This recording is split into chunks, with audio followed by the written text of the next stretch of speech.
یانەی پێشمەرگەی سلێمانی ئەنگاوی یەکەمی بۆ گەشتن بە خولیەسەرەکانی عێراقی وەرزی داهاتووبڕی و کۆمەڵەکەشی تا ڕادێک لە قۆناغی داهاتوو ئاسان.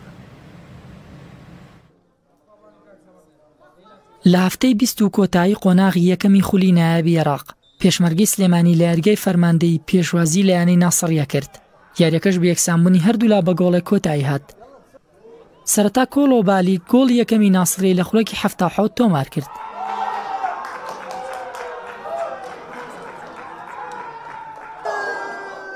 بەڵام لە خولەکی 88 ئەحمەد وهاب ئەنجامەکەی بۆ پێشمەرگەی یەکسان کردەوە و هەر بەو شێوەیە یاریەکە تەواو بوو. سەرڕای ئەنجامی یاریەکە بەڵام پێشمەرگەی سلێمانی لە هەفتەکانی ڕابردوو سەرکەوتنی بۆ قۆناغی کۆتایی بەدەستهێنا بوو. توانی بە کۆکردنەوەی 36 خاڵەوە وەک پلەی دووەمی کۆمەڵەکەی بگاتە قۆناغی کۆتایی خولی نایابی عێراق. سپاس بۆ خوا بڵێن ئاسی تیپەکە تقریبا هەردوو تیپەکە بە یاریدا خراویان کرد چونکە هیچ پێویست نەبوو ئەم یاریە مەسەرەن جوودێکی وەیە تیا بکرێ. ئێمە ئەوەی کە گرنگە بۆ مەرحەلەی کۆتایی خۆمان ئامادەکەین تەسەورەکەین تیپەکەمان ژمارەی زۆر یاریزان پێکراومانە لە دوای گەڕانەوەی ئەوانە هێزێکی زیاتریا بە تیپەکە و ئینشەڵڵا وعدەین لە مەرحەلەی دووەما تیپێکی باشترین بۆی ببین بە نوێنەرێکی کەی شاری سلێمانی بە خولی ئەستێرەکانی عێراق.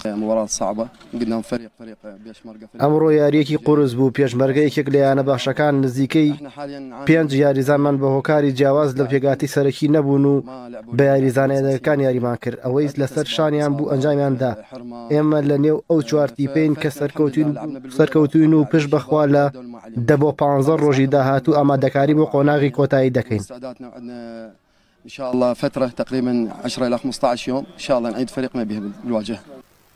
یانەکەی شاری سلێمانی بۆ گەشتن بە خولی ئەستێرەکانی عێراق 6 یاری دیکە لە قۆناغی کۆتایی ئەنجام دەدات کەوتۆتە کۆمەڵی یانەکانی دیالە و مەسافی و ئیتیساڵاتەوە. یەکەمی کۆمەڵەکە ڕاستەوخۆ دەگاتە خولی ئەستێرەکانی عێراق بە وەرزی داهاتوو. پلەی دووەمی هەردوو کۆمەڵەکەی قۆناغی کۆتایی یاری پلەی ئۆف ئەنجام دەدەن.